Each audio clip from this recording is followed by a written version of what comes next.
Hey, yo, what the f***? This is a pally right here.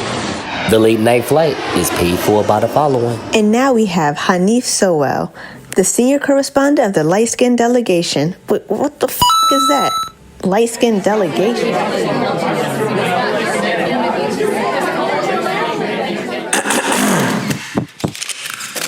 We, the Light Skin Delegation / Coalition / Network, would like to enlist all delegations to join our cause to get more black ownership of NBA teams.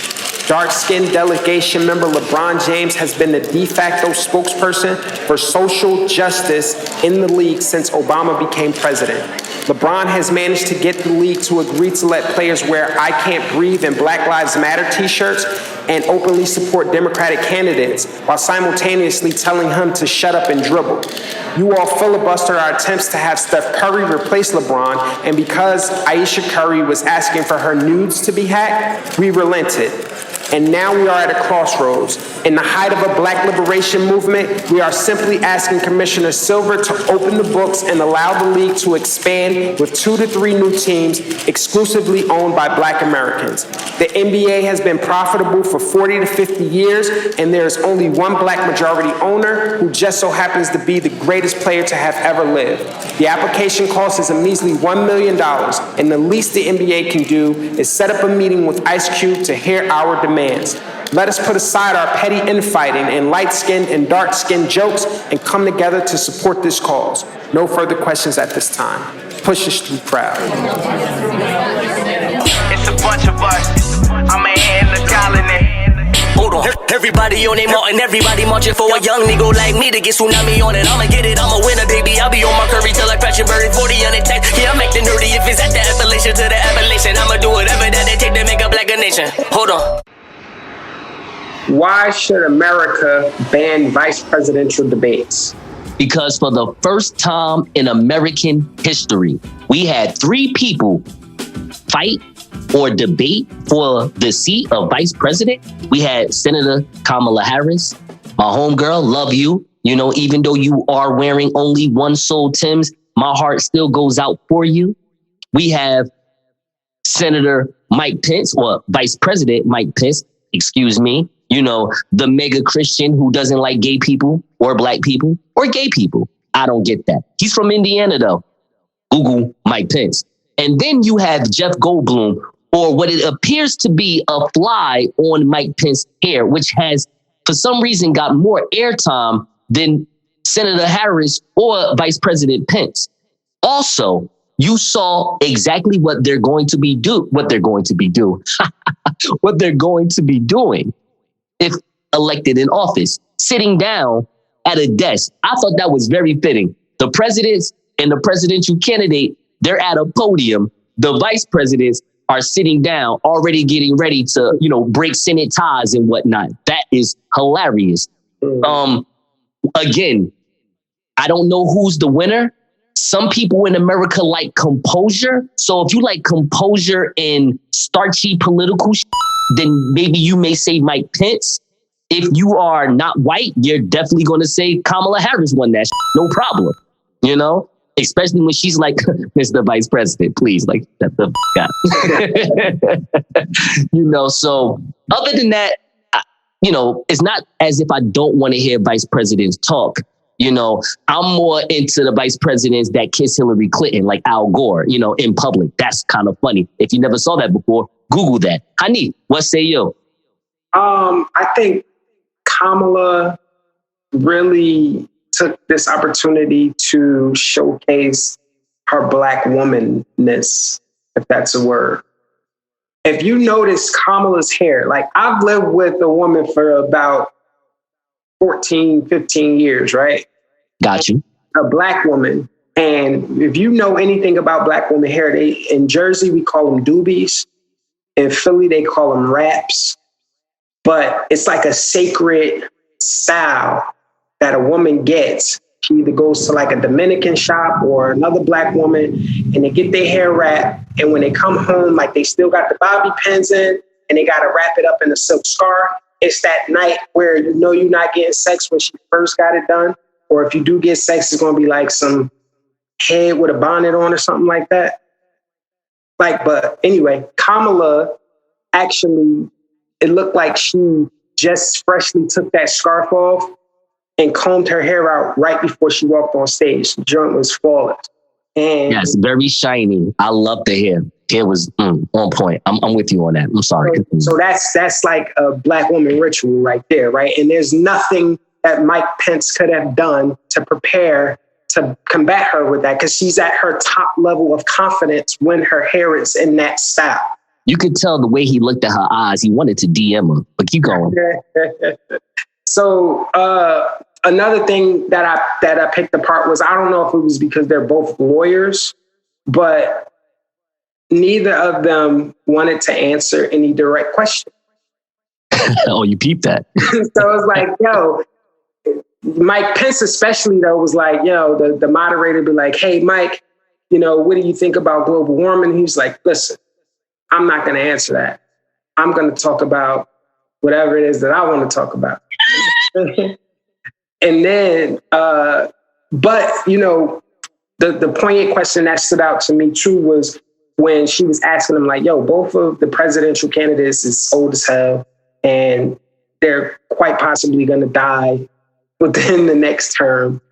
Have you discussed, precautionary measures should that happen? Kamala took that as an opportunity to me, from my standpoint, to lay out her background, her resume as to why she's qualified to be president. Right. She definitely did that.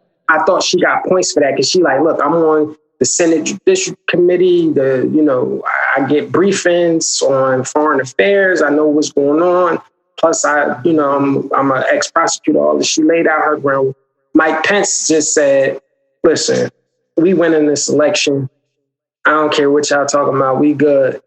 So I thought all of that was just an interesting back and forth for me. But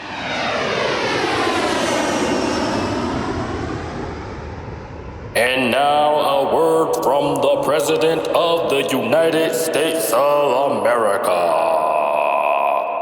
Hello, it is me, the Trumpster. That's right.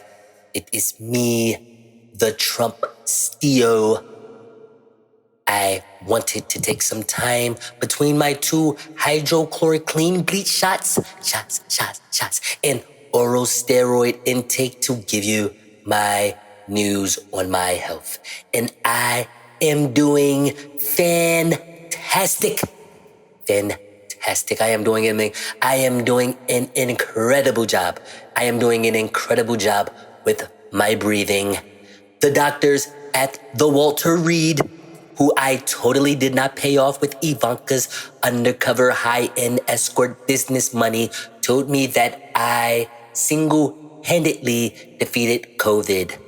I defeated COVID better than anyone else. And to celebrate, I created a song on TikTok. I even made a song. Here it is, that's on TikTok. It goes like this. Dun, dun, dun, dun, dun, dun, dun, dun, dun, dun, dun, dun, dun, my corona. That's right, Daddy Trump on iTunes now, baby. Anyway, this message that I have for you today is for my Kanyes out there.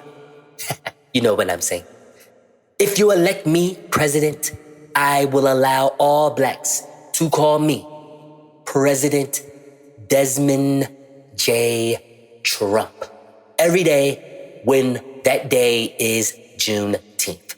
And I will also give Condoleezza Rice, Omarosa, her job back.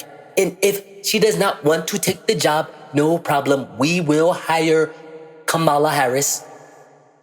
Wait, I'm sorry. What did you say, Melania? What did you say? We don't need her? Because she's black and she doesn't even wear double-soled Timbs? I know, it's crazy, right? What kind of crap is that? She doesn't even wear double-soled Timbs. I mean, Tupac would be like rolling over his grave in Cuba right now. This is crazy. And one more thing. To all my blacks, stop asking me about reparations. You'll get that the same day this country called America that I'm making great again will see my taxes, which is never. Hey, yo, what the This is some palace right here. Yo, I need super funny shit to me when Trump got out of Walter Reed Hospital.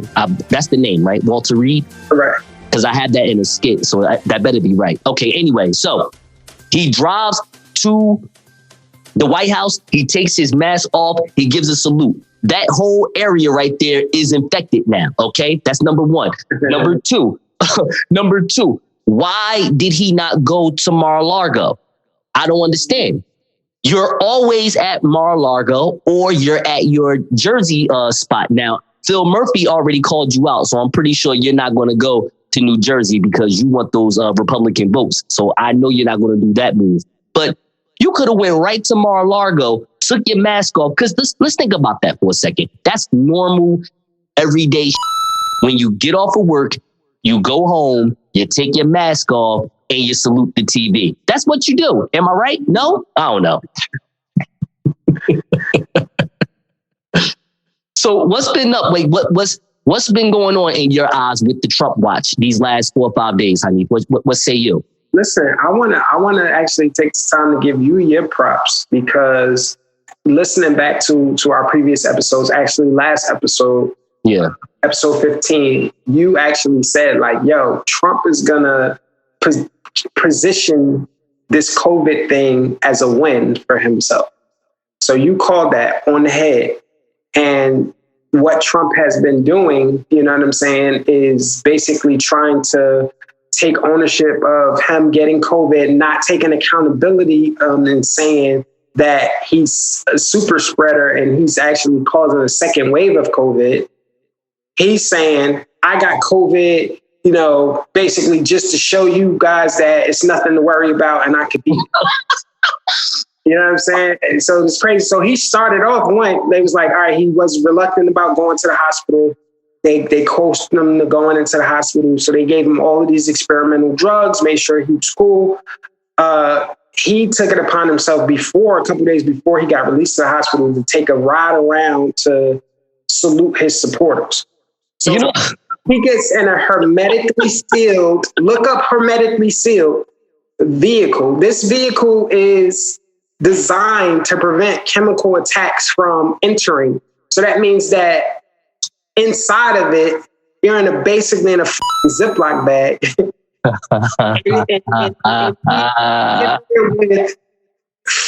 Oh my God, I am watching this.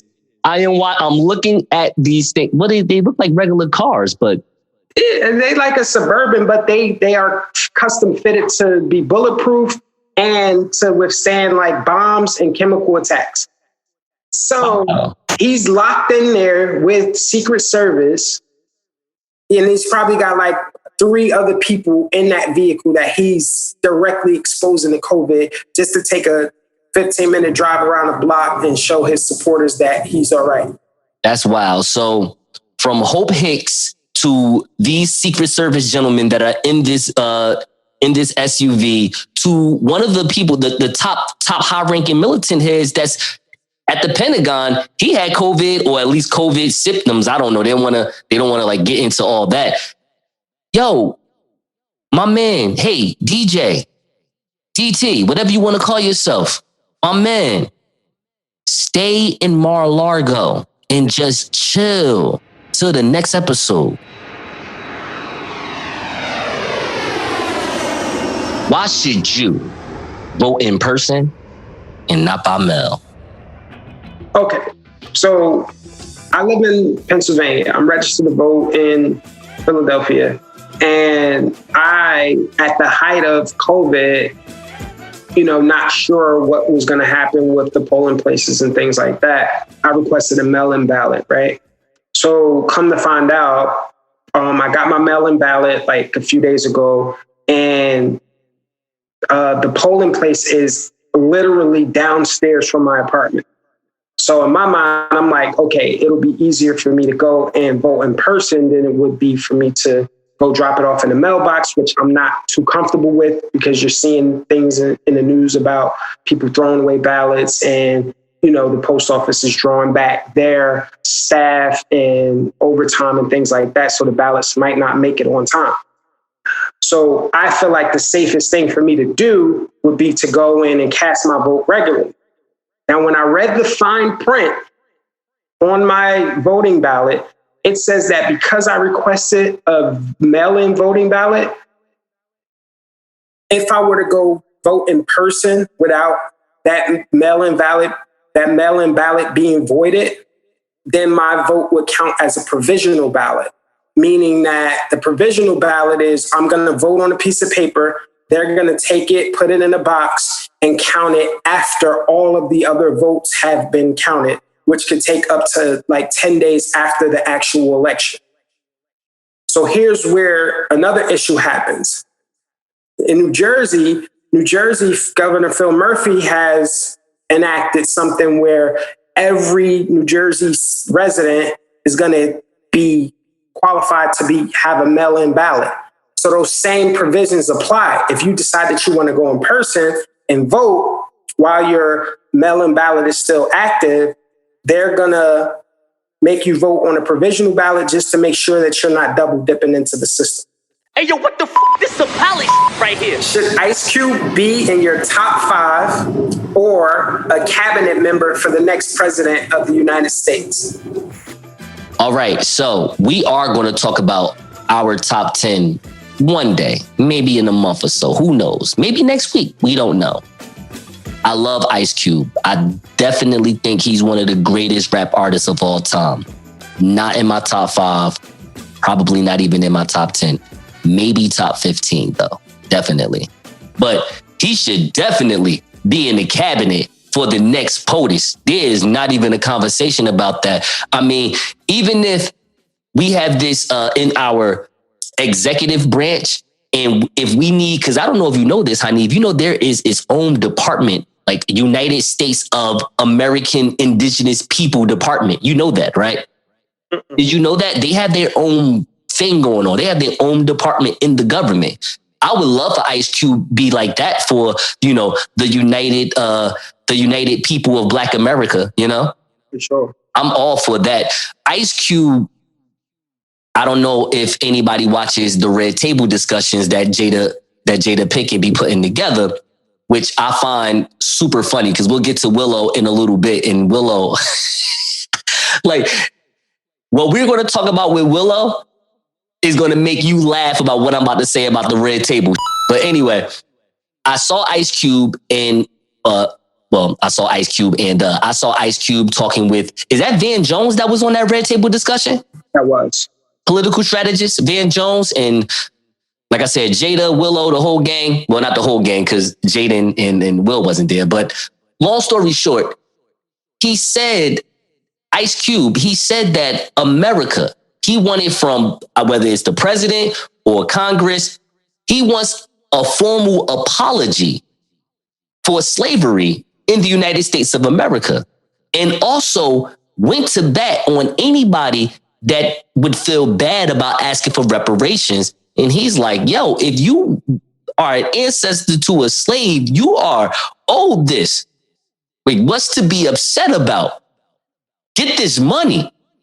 There's too many disparities not to sit here and demand not only that apology, but also that money.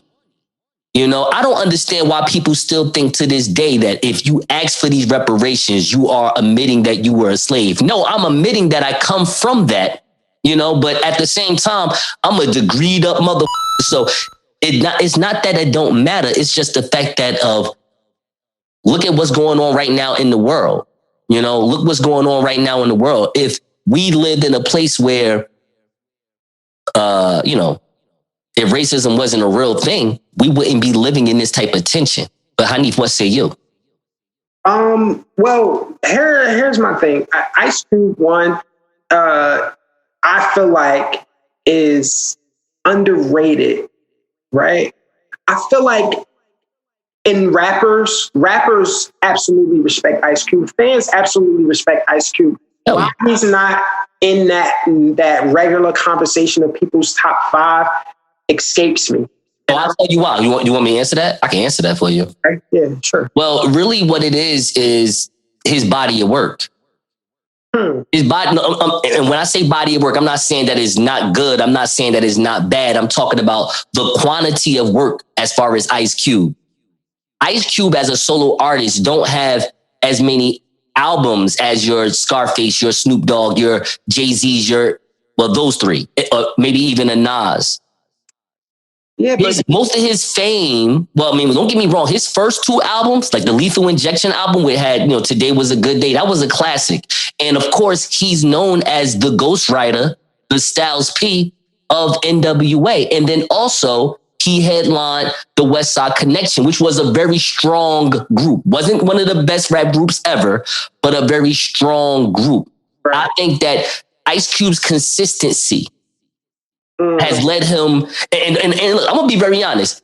If it wasn't for two people, in my opinion, that have did their thing consistently in music, Andre 3000 and Lil Wayne, who I both have in my top 10, if they weren't the pop stars that they were, Ice Cube would definitely be in my top 10. I didn't see that. That's all I can say about that. Because, hey, man, I left T.I. out there, too. And I think T.I. is one hell of an artist, but it's more of a body of work thing. But you can go ahead. My bad. So you mentioned consistency. As far as consistency goes, like Ice Cube has consistently been one of the most socially conscious artists. You know what I'm saying? Not in his rhymes, though. As a person, he's been that, right? No, in his rhymes. Okay, well, you're right. Well, lately he's been dropping some jewels. You're right. No, you're right. I'm with you on that. He wrote F the Police. That is conscience. You know what I'm saying? That is conscience. He actually had his albums like America Goes On It. Yeah. And then he had Lethal Injection. Like in these albums, Ice Cube is talking socially conscious ideas.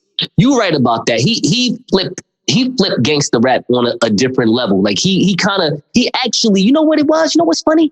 He raps like Day Day from Friday. No, like think about it. Like Day Day was that type of dude in Friday. Like he was in the hood, but his mindset wasn't on the hood. Like he was trying to find a way to, get out of there and do more. Be a man. Ice Cube make music like that. He make that be a man testosterone music. It's not necessarily, I got a gun, I'm going to kill you. It's more like, yo, I got a gun because it's bullshit outside. I'm about to tell you about why I got a gun. You know what I mean? So, yeah, and that consistency, you know what I'm saying? So another part of the consistency is that, he transitioned into making movies. Yes. And he always has been since he was beefing with Priority Records, Eazy-E, yep. Jerry Heller. He's always been preaching like ownership. You know what I'm saying? And he's actually been entrepreneurial in that way, showing like, yo, I saw interviews with Ice Cube telling reporters, you know what I'm saying, that Black people need a better stake in this country in order to be more viable. And this was in the early 90s. You know what I'm saying? So it's no surprise to me that he comes up with this comprehensive contract with Black America that he presented to both parties. And if you go on the website, bro, the contract with blackamerica.us, they ask you to sign and they ask you to contribute your email address so that, you can be a part of the discussion. They show you Joe Biden's plan for Black America. They show you Donald Trump's plan for Black America. And then they show you Ice Cube's plan for Black America, in which he's requiring. If Ice Cube, I'm sorry, go ahead. My bad, bro.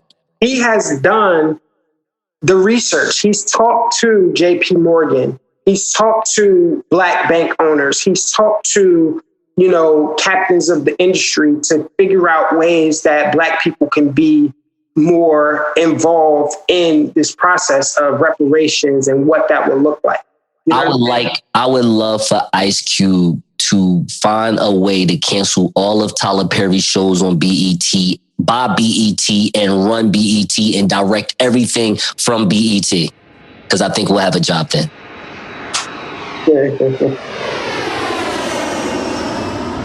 If JP Morgan wants to make a $30 billion commitment to close the racial gap, why can't they mail funds to people of color personally? That's what the I'm saying. Why can't they do that? I don't care that you say in an article that you want to give out $30 billion in the course of some odd years to, try to close this racial gap. Yo, give me the money. That's all you got to do. I live right here on blah, blah, blah, blah street in blah, blah, New Jersey. Okay.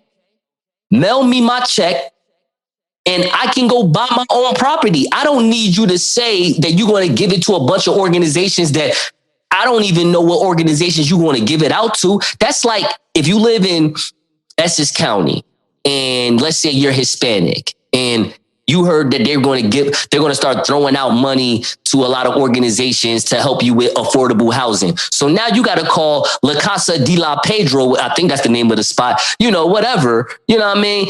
Just to figure out some you can just give me the money. I can go buy property if you give me the money. Stop making me go somewhere else to go fill out an application to get the money. This is bullshit. It's bullshit, Hanif.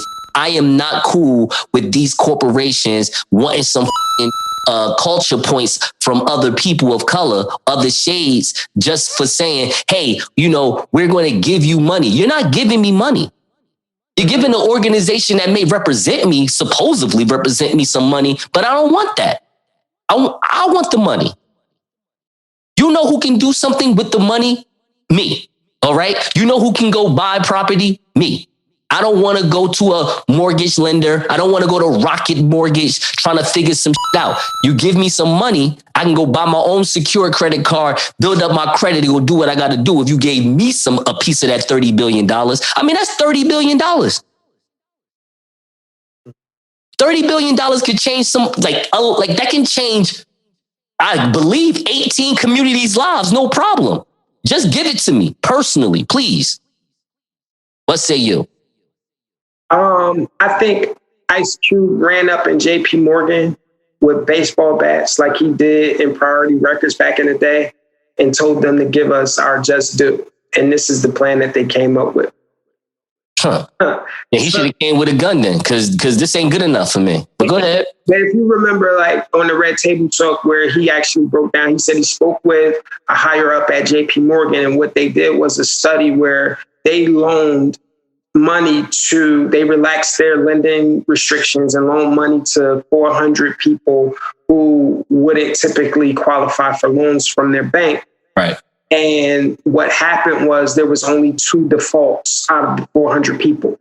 So what that tells JP Morgan is that if you give people an opportunity, they will do right by themselves. It's a business. This is a capitalist society. They're obviously attempting to capitalize and make money off the situation, but this is injecting capital into our communities and an opportunity for us to take advantage of it and, have the best vehicle to wealth at this point in America is land ownership, property ownership. So give me the money so I can own land. I don't want you to give it to a organization where I have to go qualify and write applications for so I can go get it. No, you know what I mean? You want to say that? Then cash at me some money. Cash at me $70,000 and watch me go to work. Nah, because the best thing to do when you are working in this capitalist society and when dealing with money is to use other people's money. Okay, they're giving me their money. It's my money now. I get it. I get where you're going with that.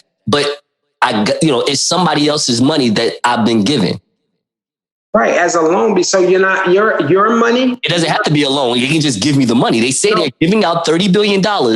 What I'm saying to you is that when you get your 70 grand or however many grands they decide to give you, right? They decide to give you that as cash. The buck stops there. That's it. There's no revolving door with that. Once that money is gone, it's gone. But with credit, if they give you 30, 40, 50, 70, $100,000 in credit, you purchase what you need to purchase, you do right by it, you make good on it, then you can get another extension of that. You can get more. So it's the gift that keeps on giving if you manage it properly. So giving you flat out cash just puts you in a situation where if you f it up, then that's it. You're done. And they could wash their hands with it and be like, oh, well, we gave them it. What we gonna do now? Like my grandmother always said, keyword, if. Hey, yo, what the f***? This is some palace right here.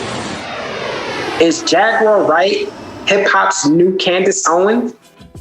Yeah, she is, and she got some dirt. Matter of fact, I don't even know if she's hip-hop Candace Owens. She might be the evil stepchild of Wendy Williams.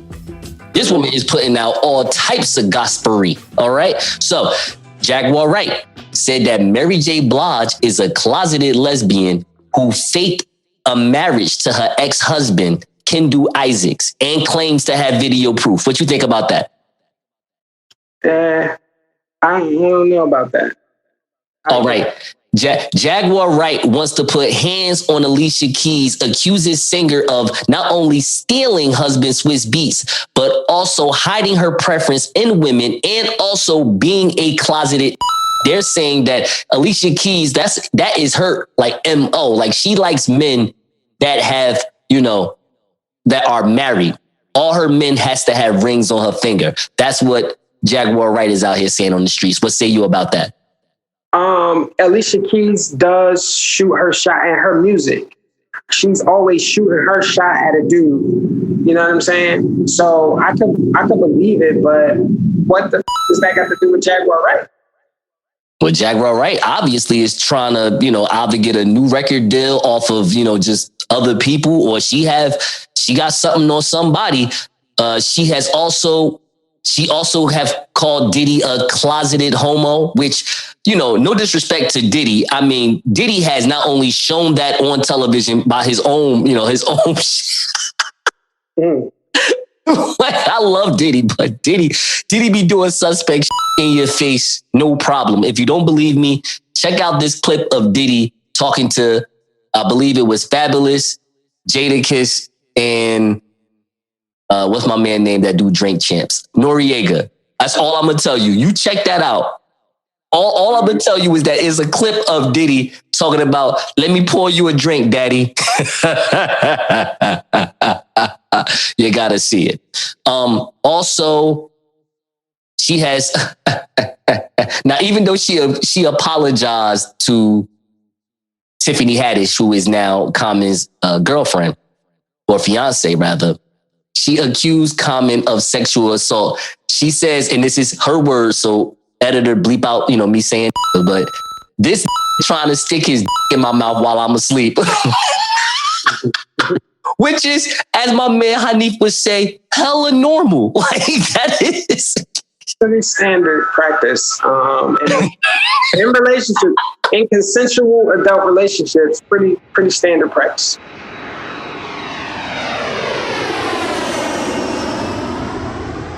Spotify paying Joe Rogan $100 million just to take away his free speech? That's some bullshit in America.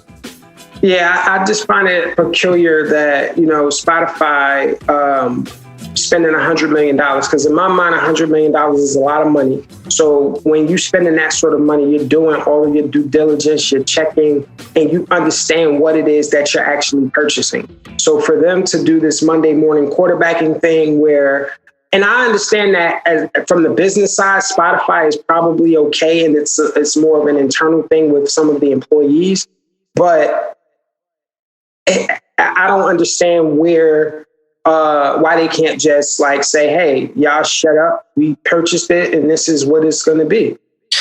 Number one, I think this is great promotion for Joe Rogan and Spotify because this is a podcast. I mean, how do you really promote something that is listenable? You don't promote podcasts on TV necessarily unless the people that are on TV have a podcast.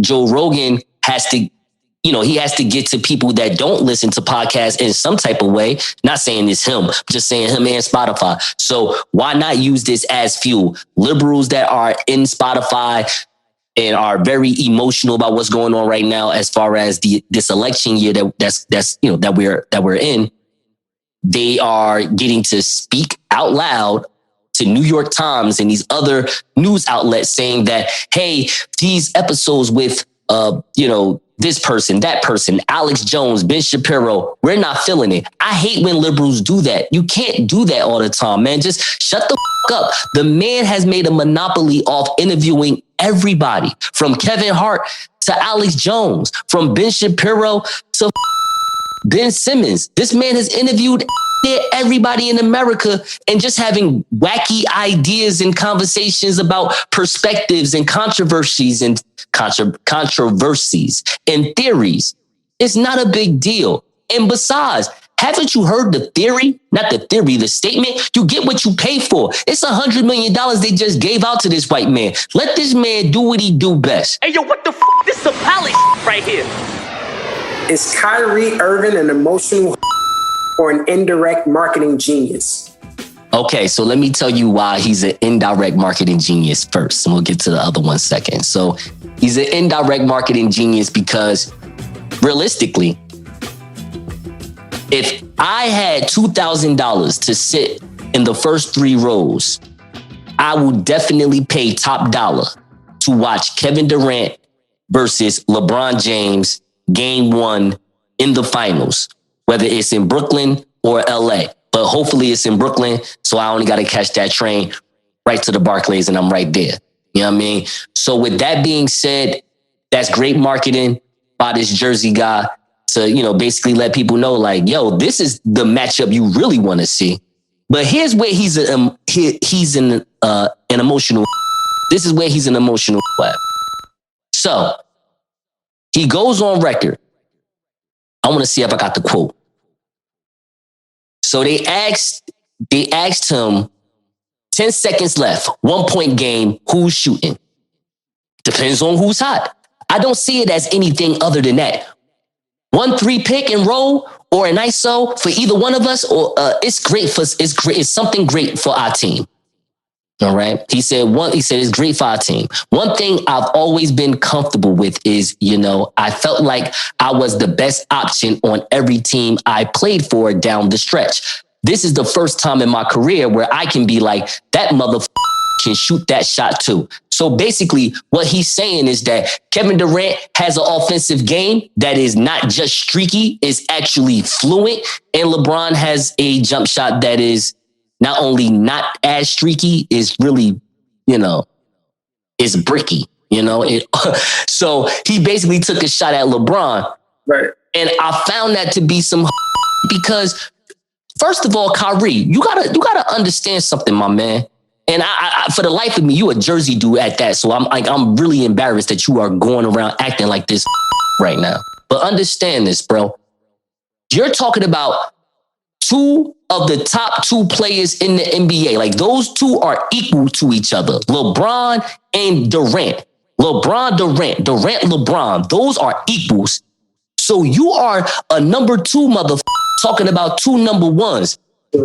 You said you wanted to get away from LeBron so you can be number 1. Now I can run your track record down. First of all, I'll do it from right now to the beginning. Your last 2 seasons, you've been injured for half of them. So you haven't been able to be a leader in Brooklyn. You haven't been able to be a leader in Boston. You go to Cleveland. Now, when you're in Cleveland and you was with LeBron, was moving swimmingly. And then you got to be your rookie, your first 4 years, you had the worst team in the NBA. Now, I'll give you a pass because, you know, when you're the suckiest team in the NBA, sometimes it takes about 2 or 3 seasons. But if you want to be this star, you're supposed to be on some Jordan. You're supposed to be the star where even if y'all are losing a majority of your games, you could have at least got to the 8th seed and, you know, in the playoffs. You was just a trash star that wasn't even making the all-star team yet. So you got to understand, Kyrie, you are the number 2, whether it's Kevin Durant or LeBron James. And the fact that you are a clutch player, that's a good thing. You should be into that. But don't ever sit there and throw glass at the throne again. Don't ever do that, yo. Because let's remind ourselves, how many finals you been in? 1. The man you talking about been in 10. Hey, yo, what the f***? This is a pally right here.